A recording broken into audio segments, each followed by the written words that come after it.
This is Agriculture Today, and I'm Shelby Varner with the K-State Radio Network. Tina Sullivan and Logan Simon, K-State Extension agronomists, begin the show as they explain the unique issue of corn not tasseling and how to estimate yield potential. The show continues with the Beef Cattle Institute's Brad White and Bob Larson on their recent Bovine Science podcast, where they discuss bovine respiratory disease in calves prior to weaning. K-State Research and Extension horticulture agent for Riley County, Gregg Eyestone, finishes the show as he says the weather may be pushing back this year's tomato harvest. That and more is coming up ahead.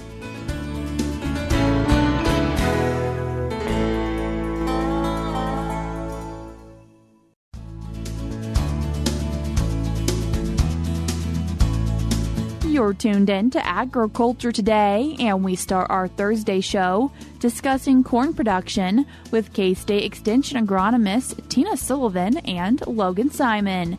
Tina, Logan, thank you both so much for taking the time to join us today. Thanks for having us. Thanks, Shelby. As we're discussing corn production, where are we currently seeing the corn crop in terms of growth?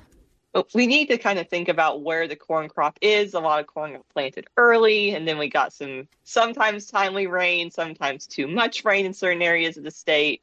We've had some wind damage in some corn had to get replanted. And then some parts of the state, they planted corn, what would be late to eastern Kansas, but right on time for them. So we have kind of corn throughout the state in varying stages from early vegetative to going into past silking and tasseling into our blister stage, so R2. You mentioned that corn production is at many different stages, but as we do look at it, are there some unique things happening this year? There are a few unique things happening. It seems like every year in Kansas there's something different, and this year we're having the phenomenon where the corn may be putting out the silk before the tassel, or the tassel is wrapped up still tightly in leaves. We've kind of seen both situations. Is it a planting date situation? Is it a variety or cultivar situation? Is it weather dependent? There's a lot of factors going on that we can't control. Can we see a yield hit from the tassel not emerging properly to get pollen to those silks? Yes. In those situations, the silks continue to grow because they're looking for pollen.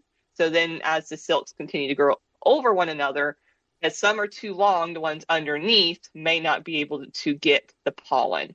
Very long silks also means we could have some more damage or kernel loss to insects like Japanese beetles. I know I've seen plenty of fields just kind of swarming in Japanese beetles. Do they cause a lot of yield damage? No, but just a lot of people have been seeing them is because those silks in some of our stands have been just kind of been out there longer, and the Japanese beetles like to snack on them. For those tassels that aren't coming out, anything people can do? No, there's nothing we can really do. We can't go really unwrap them, especially if we think about a full field of tassels being wrapped up or just delayed out. They'll eventually come out, but those silks, really what's receptive to the pollen, are only viable for a few days. And if we think about heat, and it being in some portions of the state being dry, I know we've been kind of getting some spotty rain, those silks will not be receptive to the pollen if they dry out. So every silk that is not pollinated, that is, we are losing kernels. Can a producer go through and see that really their corn should be tasseling out, but it's not? Is it pretty apparent? Yes, because again, silks are going to be more at our eye level, whereas the tassel is above, and if it's not out and shedding pollen, then it's not doing its job. And as we're thinking about how some unique things are happening and maybe hurting corn yields, how do people go about wanting to estimate their corn yields, Logan? Yeah, so when we think about estimating corn yield, we can do that by looking at our individual yield components and then multiplying them together in an equation to calculate a final grain yield. The first step in estimating corn yield is going out and getting an idea of your plant population. And in corn on 30-inch centers, what we do is we go out and we count the number of plants, or better yet, the number of ears, in case we have a couple of plants out there with 2 reasonably sized ears on them, in a 17.4 foot of row stretch. The reason that we do 17.4 feet of row is that is on 30-inch rows 1/1000th of an acre, and it makes for easy calculation up to plants per acre. From there, the next question, once we know how many ears we have per acre, is we need to get an idea of the number of kernels per ear.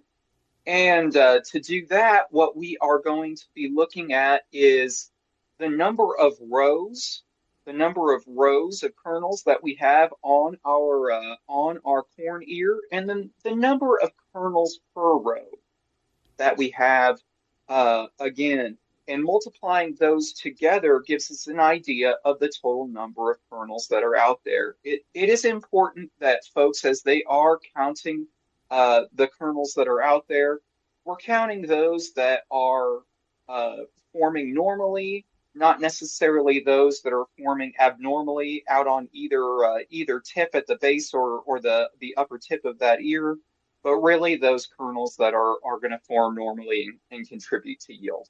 And then lastly, once we know how many kernels per acre are out there, we need to get an idea of what we think our basically like our test weight is going to be, or our density of those kernels. And so when we think about an excellent large, kernel, what that means is that we have fewer kernels fitting inside a bushel as a unit of volume. So when the kernels are bigger, right, we fit fewer kernels in a bushel unit. Where if our kernels are smaller, then we're fitting more of them in there. And so when we calculate the value we would use for kernels per bushel, then that's going to be a much larger number just because the kernels are small. For corn, we usually say that for an excellent crop where we've got really good, dense kernels, thick kernels that are out there, we would estimate about 75,000 kernels per bushel, where as we approach something that's more poor, we don't have that same thickness of our kernels, we might shift that to more like 105,000 kernels per bushel, just because they're smaller that are out there. By multiplying our plants per acre, or ears per acre rather, by our kernels per ear, by our kernels per bushel, or dividing rather by kernels per bushel, we're able to calculate our final yield in bushels per acre, which can give us an idea of where our yield potentials currently standing. That way, as we think about what remains through the rest of our growing season, we can be using that as an idea of how much really can I afford to put into this crop at this stage, given the inputs I've already spent money on and the potential, the best case scenario potential yield that I could get from the crop. How accurate is this estimate usually? So it all hinges on, there's a couple of other things that can influence yield at this point. And I would say, and Tina, you can chime in on this too. I would say it all ends up coming down to having the water in many cases to produce that thicker, deeper, deep, that depth of kernel, and then to really fill that kernel out. Because when we run out of water towards the end of the season, especially as can happen on a dryland acre in western Kansas, what we give up is some of the density of that kernel, to where our final yield ends up coming down to lower than we expected, just because we didn't fill those kernels the way we thought we would. It was the flip side this past year with a lot of wheat acres, because kernel fill was really good. We had a great period for kernel fill, so a lot of wheat ended up going higher than expected. Not for everybody, of course, but for some, it went a lot higher than expected because of that really good kernel fill period. So as we think about filling those kernels out there at the end of the season, that's really what's going to determine our final yield potential. Tina, anything else that growers should maybe keep in mind that could ruin what their yield estimate is? As I mentioned, from as far as I'm aware, a lot of our corn's in that R2, that blister stage. We might have some that's further along. Kind of just depends on where we're at. I know some of southeastern Kansas was ahead, but then they got hit with some untimely rain earlier in the season, and it kind of knocked them back. So we're kind of all over the place in corn. But when we start thinking about R2, that blister stage, and that's moving into R3, milk, and then further along, like Logan said, we can keep losing kernels. The tip, we think about like a corn ear, the tip of it, that's typically where we're going to start losing some of our kernels, because the corn just says, I can't support these. So I'm just going to no longer worry about filling them and worry about portions of the rest of the ear. And if we have hot days like we've got coming up soon, and it's not just the hot days, it's the hot nights too, high humidity, and not as much maybe timely rainfall, we just can't get those kernel filled, and we'll start aborting. Tina, Logan, I appreciate you both taking the time to join us today. Thanks for having us. Thanks, Shelby. Those were two K-State Extension agronomists, Tina Sullivan and Logan Simon. In today's show notes on agtoday.net, I will link to Agronomy e-update articles on these topics. You can also find them on eupdate.agronomy.ksu.edu. We're cutting to a short break now on Agriculture Today, but stick around because we have more for you up ahead.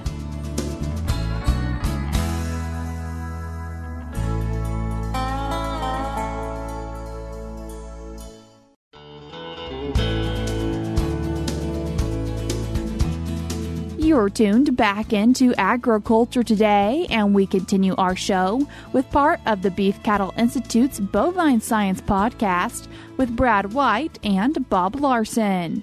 So this is not an atypical conversation that veterinarians have, and it can be very frustrating because pre-weaning respiratory disease, a little bit different than what we see post-wean. Maybe give us some background.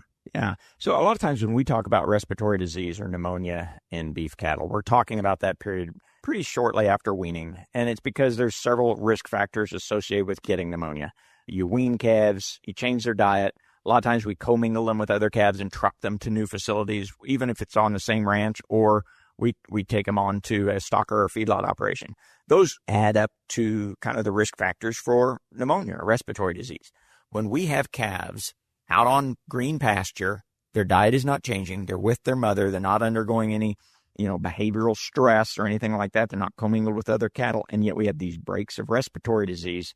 It can be quite frustrating. And a lot of times the first sign we really see is maybe a dead calf. We've done some research on this in the past, and when you look, it's a relatively rare occurrence on a herd level. But when it occurs within the herd, so it may be 15, 20% of the herds will have pre-weaning BRD, and within the herd, you may have about 15% of the calves affected. So when it happens, it's still pretty significant. A lot. Yeah. What's a typical presentation? Well, the typical presentation is kind of, for a spring calving herd, kind of a midsummer. So these calves are, 4 months of age, maybe a little bit more. Again, they're out on pasture. We could see 15, 20% of the calves. And usually what we're looking for is kind of typical depressed, their heads down, maybe rapid breathing, those types of things. They're not really being aggressive with their suckling or eating or anything. So they do fit that kind of description of respiratory disease in older calves. And then we can see some death loss too. Probably the most common what I see is, maybe up to 20% of the calves are affected that we treat. And then you get just a few deaths. So a lot lower case fatality. A lot lower case fatality, but every once in a while you'll get a high case fatality situation too. But you're treating several calves and occasional calf dies. A challenging problem. And there was some work done in Nebraska where they looked at year to year within some of the same herds, that there was a lot of year to year variability. Tried to attribute that to weather, tried to attribute it to other factors, can't find a discernible pattern there in what may make it go up or down. Right. Other than in a herd that has pre-weaning BRD, you may have year-to-year variability, and then you have other herds that don't have it, which has led to some of the research we've been a part of. Yeah, we were part of a project looking at, we surveyed cow-calf producers and had, over 400 herds represented in this survey. So we had a pretty good sample to look at. About that same time, just a little bit later, about a year later, another group kind of led out of Mississippi State and some other places also did a survey, and they had a little bit different geography. They included the Great Plains where in Kansas, but they also looked at Southeast United States and some other areas. The interesting thing is the two projects did come up with some of the same risk factors, and they're a little bit different than what we talk about for post-weaning pneumonia. Some of the risk factors included things, and you've talked about the herd that brought this to our attention did a lot of things well, including synchronizing and using AI on a portion of the herd. And that's actually one of the risk factors. And you can't prove causation with this type of a study, but the theory is, well, when we gather calves, because when you think about in the herd that we're talking about, they start calving about mid-March and they finish calving by mid-May. And so you're going to be doing your synchronization AI, in the early to mid-June. And so you're going to gather all the cows and their calves to apply these synchronization protocols. And then we saw, in this case, a disease break in those calves a couple of weeks later. And so that's one of the risk factors, is that you gather cows. So let's follow that up a little bit, because there were several things that came out of these surveys in aggregate. AI synchronization, management-intensive grazing, creep feeding calves, all of which change the social dynamics on that pasture and cause close contact. What do you, and I'll ask you to speculate a little bit now, what does that mean? And again, we are just speculating, because the frustrating thing, of course, is lots of herds do those types of practices and don't have, a summer pneumonia problem either this year or very frequently, or those types of things. So it's not a smoking gun that if you do these practices, you'll run into summer pneumonia. It's just that we saw a little bit higher risk in those herds that did some of these, again, kind of changing the normal grazing distribution and pattern that calves interacted. So the idea probably is that in that group of calves, there are some calves that are more susceptible to disease, or maybe going through a little bit of a, think about a viral challenge, human cold or something like that. And normally those calves would be dispersed, and that one calf might get a little bit sick and he gets better or not, but one calf is affected. When we have that similar situation where you've got a calf or two that's kind of fighting with a viral disease, now you're putting a lot of other of his herd mates close together, and it can pass through the herd. So you get basically you've increased the number of animals that are exposed. What would have been a very small problem now becomes a bigger problem. It's also been investigated. What are some of the viruses that might be there? As far as I know, there's no smoking guns, and care should really be taken, because I've seen a couple investigations that only look at the sick calves, and you identify a virus. But then if you go back and you look at the rest of the herd, that same virus is present in the rest of the herd. Right. So it could be that we're dealing with commensal type organisms, something set them off, or something caused their immune status or exposure to change. But the exposure is one big category of variables. Right. The other one that you mentioned was exposure of a different sort, instead of within the herd to something outside the herd. Right. What did these studies find in that area? Well, a couple of risk factors, and it kind of makes sense, is if you graft a calf on. So a cow loses her calf, so you go to the sale barn, find a calf, and graft it on. That we saw that associated with a little bit higher risk. Also, if you graze stocker cattle in the same pasture. Again, one of the things that we would do as a take-home is biosecurity. So keep the herd as closed as possible. So if you have to graft a calf on, maybe isolate that cow and calf away from the rest of the calves. If you're going to buy stocker cattle, they need to be in a separate pasture than the pregnant cows and the cows with calves. Those types of things, I think, are good management practices that would be associated with a little bit lower risk. So if we talked about post-weaning BRD. Right. Post-weaning BRD, after cattle arrive, high-risk cattle, let's say they weren't treated, how long before we'd expect them to show clinical signs of BRD post-exposure to other animals? Yeah, just, a few days, and it happens relatively quickly. It's not weeks later, but it's not the same day either. So a few days after kind of exposure, And that's exposure, that's stress, that's the things that kind of can kick off these types of problems a few days later, and you'll start to see a kind of a peak in the number of cases. So relatively short and could be a post-exposure peak, and you've got a group of those cattle that get sick together. Different than when we talk about these cattle, in the cattle that get sick post-weaning, sometimes it's the ones we'd expect. Maybe a little bit lighter weight, a little bit higher stressed, not doing quite as well for whatever reason. In the pre-weaning BRD, this is sometimes described as the older, better doing calves, higher performing, they're heavier weight. Why are they getting sick? Again, we have to kind of speculate, but one of the things that we know is that, calves get pretty good protection from colostrum. Most of the diseases or the viruses that we're talking about are pretty common, and we use vaccines. So that the calf did receive most likely some protection from that colostrum that he consumed. The protection, that passive transfer of antibodies, decays over time. And it depends on the virus. It depends on how much colostrum they drank. But we start to see reduced amount of protection from that colostral intake at 3 to 4 to 5 months of age.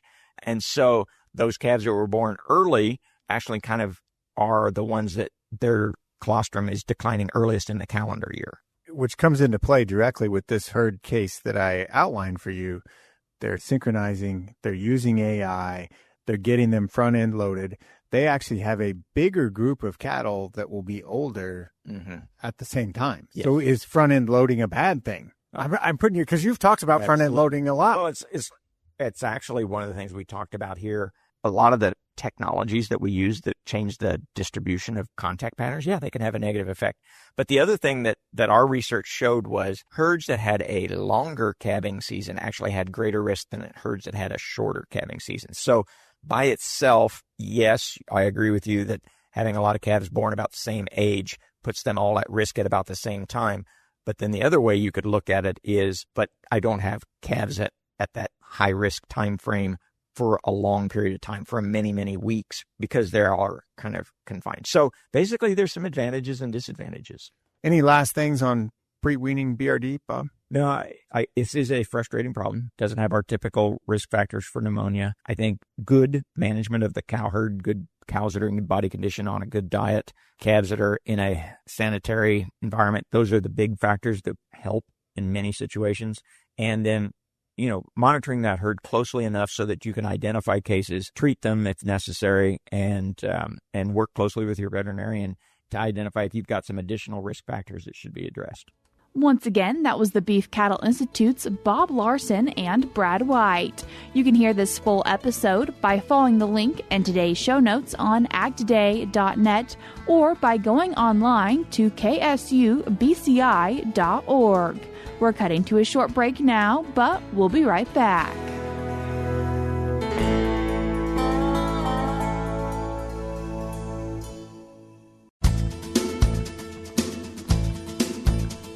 This is Agriculture Today. Along with Shelby Varner, I'm Jeff Wickman. If you planted tomatoes this year, you may need to be patient before they're ready for harvest. K-State Research and Extension Horticulture Agent for Riley County, Gregg Eyestone, says that a variety of factors may be pushing back the maturity date. Greg, I imagine you get a lot of questions about tomatoes. It is, I guess, the number one crop that most vegetable gardeners are going to be growing. In terms of what we're seeing this year, it looks like we're maybe a little bit behind schedule. Yeah, they're staying green a little bit longer than maybe some years, and it's all weather-related, temperatures mainly. Once it gets hot, the kind of plants slow down, especially for flowering and producing the fruit itself. So it's all based on temperatures. I don't know if we can do much about that. We'll just have to wait it out and see what happens. What are we seeing? Are we seeing any disease problems, too? We're getting quite a bit of moisture, at least here in Riley County, and so we are seeing some septoral leaf spot, which is pretty common to have. Not a lot we can do as far as planning for it now. I like to space my tomato plants out quite a bit. Sometimes you space them 2 or 3 feet apart. In my situation, I just plant them in one side of the garden and another one over in another side of the garden, give them a lot of air circulation around there. If you see some spots, you can always pick those leaves off because they kind of do progress up to the plant. So septoral leaf spots, black spots on the leaves, and the leaves will eventually turn brown and shed themselves, but the disease can progress. There are disease-resistant products that we can use, such as Daconil or something with some fungicide that's labeled for septoral leaf spot. Occasionally, you get some other diseases. Bacterial speck is an issue when we have lots of moisture here in the summertime. Unfortunately, that is a bacteria. There's not really a fungicide for that. So that one, you just have to kind of play it out and watch our watering practices. Make sure we're just keeping the soil moist and not watering the leaf tissue. And we'll just have to deal with it as it comes along. We have been having that hot weather, and that slows things down. If we can get some cooler temperatures, that would help a lot. It does. And if you start to see some tomatoes ripening, called the breaker stage, starting to turn a little pink, they're really not going to produce any more flavors for them. So I would go ahead and harvest those, even though they don't look quite ripe. We can make them look better, color up better if we bring them in the house where it's around 70, 75 degrees. You'll get good-looking tomatoes that way. That also helps prevent some of our issues. Say we have an overabundance of rain at one time, we get some cracking going on. I see some stink bugs out there, and they'll feed on the skin. Not a huge issue, but maybe something you don't want going on. So if you can get these harvested when they're mature, maybe not color that you want, so we can prevent maybe some other issues that may develop before we can harvest them. Mainly just leave those on the counter then? Yeah, basically just it's temperature related, and so, yeah, you can just leave them on the counter wherever you want to store them, not in the refrigerator. That'll slow it down again. So just somewhere that's a more favorable temperature for us and for the tomatoes themselves. Do we ever give tomatoes a boost of nitrogen or anything like that, any fertilizing?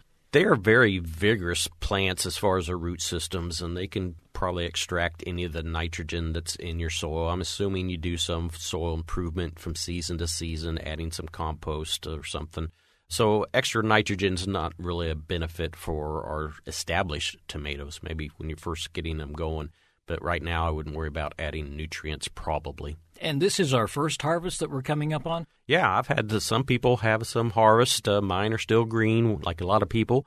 But patience is the thing. I remember one year it was really hot, and we didn't really have a harvest until September.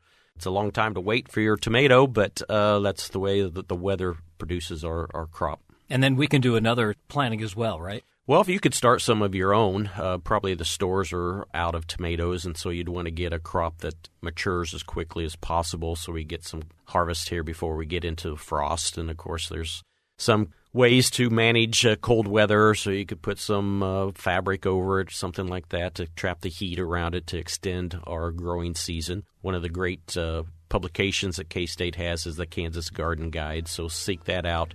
Has a section there on season extension for your crops as well. That's K-State Research and Extension Horticulture Agent for Riley County, Gregg Eyestone, with information on the current state of the tomato crop. The Kansas Garden Guide is available online and through the K-State Research and Extension bookstore or local county and district extension offices. And that'll do it for this edition of Agriculture Today. For Shelby Varner, I'm Jeff Wickman. This is the K-State Radio Network.